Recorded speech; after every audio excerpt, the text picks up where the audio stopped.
Good afternoon, friends. I open the floor for questions and I welcome you to this press briefing.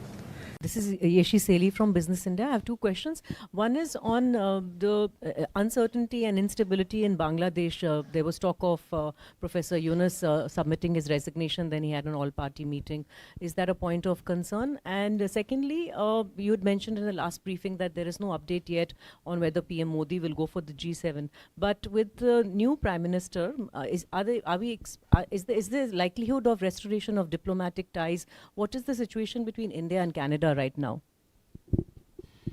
Yeshi, your question regarding Bangladesh. See, on developments in Bangladesh, as far as our approach is concerned, and we remain, I would like to underline once again that we look at how we have approached our issues, our relationship with Bangladesh. We want a positive and constructive relationship with Bangladesh, one that is anchored in meeting the aspirations and the interests of people of both sides. So that is how I would look at your question. On the question of on update on Canada, India-Canada, last time as well there was a question, but our External Affairs Minister, he had a telecon with his Canadian counterpart. It happened last week or this week. This was the first call between the two foreign ministers. Earlier, our External Affairs Minister, our Prime Minister and our External Affairs Minister, they also congratulated their counterparts soon after the formation of the government, and the new government took over charge in Ottawa. In his latest conversation, the External Affairs Minister greeted the Canadian Foreign Minister on her new responsibilities, and both leaders had a discussion on the prospects for India-Canada ties going forward. Good evening. So yesterday the news came in that in British Columbia, legislatures have invited pro-Khalistan, extremists, and they were hailed as well. Many of them, with clear evidence where they had celebrated extremism in India as well. What's India's stand on that? Rishabh, on your question regarding pro-Khalistan elements, our position has been very consistent over several months and years now. We've conveyed our security concerns to the Canadian side, and we have also urged them not to give any political space to extremist elements, those who advocate violence and those who talk about secession or who talk about separatism. I hope that the Canadian side will take due note and will take due action against those who advocate anti-India agenda.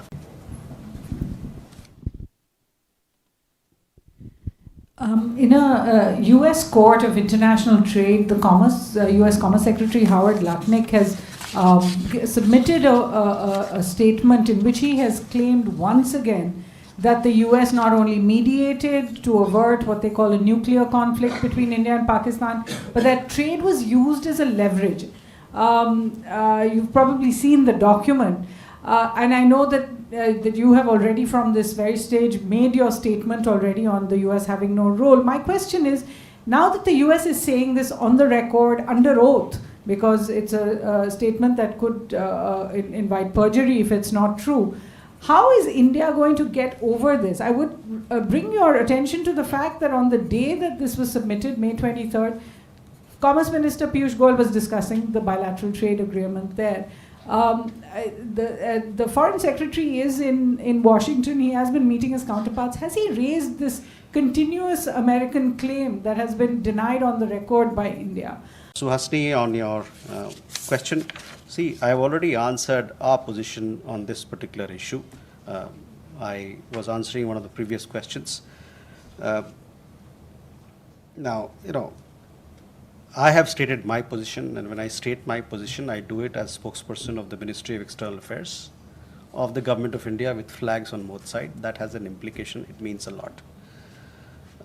On Foreign Secretary's visit, Foreign Secretary is visiting the United States from 27th to 29th. You would have seen and followed the kind of meetings that he's been having there. We will have a readout of the visit hopefully soon. He met Under Secretary Jeffrey Kessler to advance India-US cooperation in critical and emerging technologies. He also he led our delegation comprising Deputy NSA for the inter-agency discussions on India-US Compact for the 21st century. This meeting happened in the White House, discussions at the White House, and it focused on implementing the trust initiatives, which again is about critical minerals and critical and emerging technology partnerships. They also discussed defense and cooperation in area of defense and energy domains, as well as strengthening the Quad, IMEC, ITU2 initiatives. Foreign Secretary also had a meeting with the Deputy Secretary of State, Christopher Landau, and they discussed all aspects of India-US relationship. In particular, they agreed that technology, tech, trade, and talent will shape the India-US partnership in the 21st century, and they both reaffirmed commitment to further strengthening the India-US comprehensive global strategic partnership. So, whether this particular issue was raised, I would say that all issues of mutual interest was discussed between India and the United States.